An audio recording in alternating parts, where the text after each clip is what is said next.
ஒரு குட்டி கதை மாதிரி ஒரு ஆட்டோக்காரர்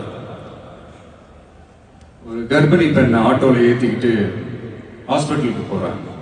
பெரிய மழை பெஞ்சுக்கிட்டு இருக்கு. அப்ப அவர்கிட்ட இருந்த அந்த கொடைய அந்த கர்ப்பிணி பெண்ணை கிட்ட கொடுத்துட்டு இதை எடுத்துக்கிட்டு போமா அப்படின்னு சொல்றாங்க. அப்ப அந்த பொண்ணு சொல்றாங்க, ஆனா இது எப்படி நான் உங்ககிட்ட நான் திருப்பி கொடுக்கறது? அதுக்கு அந்த ஆட்டோக்காரர் சொல்றாரு, வேற யாருக்காவது தேவைப்படுறவங்களுக்கு கொடுத்துருமா அப்படின்னு சொல்லிட்டு அவர் போயிடுறாரு. அந்த கர்ப்பிணி பெண் அந்த கொடையை எடுத்துக்கிட்டு ஹாஸ்பிட்டல் வாசலுக்குள்ள போகும்போது அந்த வாசல்ல ஒரு பெரியவர் மழைக்கு பயந்துக்கிட்டு அப்படியே கை கட்டிக்கிட்டு நின்றுட்டு இருக்கிறாரு. அந்த கர்ப்பிணி பெண் அந்த கொடைய அந்த பெரியவர்கிட்ட கொடுத்து, ஐயா இதை எடுத்துட்டு போங்க ஐயா அப்படின்னு சொல்றாங்க.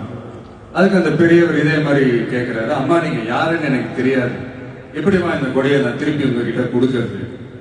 அதுக்கு அந்த பொண்ணு சிரிச்சுக்கிட்டே சொல்றாங்க, வேற யாருக்காவது தேவைப்படுறவங்களுக்கு கொடுத்துருங்க ஐயா அப்படின்னு சொல்லிட்டு போயிடுறாங்க. உடனே அந்த பெரியவர் கொடையை எடுத்துக்கிட்டு பஸ் ஸ்டாப்புக்கு வராரு. பஸ் வருது, ஏறி போகும்போது அங்க பாக்குறாங்க ஒரு பூக்கார அம்மா பூவை வச்சுக்கிட்டு ஒரு அட்டையை இப்படி மழைக்காக பிடிச்சிக்கிட்டு உட்கார்ந்துட்டு இருக்கிறாங்க. பெரியவர் போய் அந்த கொடையை அந்த பூக்கார அம்மா கிட்ட கொடுத்துட்டு அவர் பஸ் ஏறி போயிடுறாரு.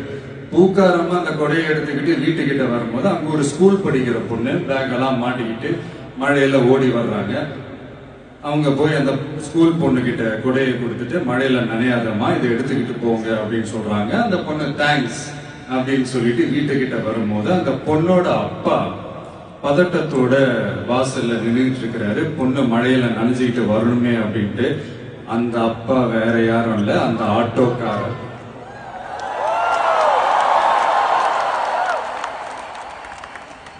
அந்த குடை அவர் கொடுத்த குடை. So the moral of the story is,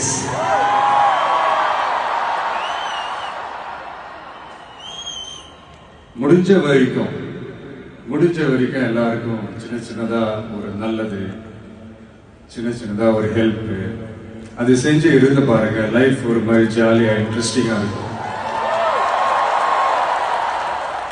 ஒரு ஃபேமஸ்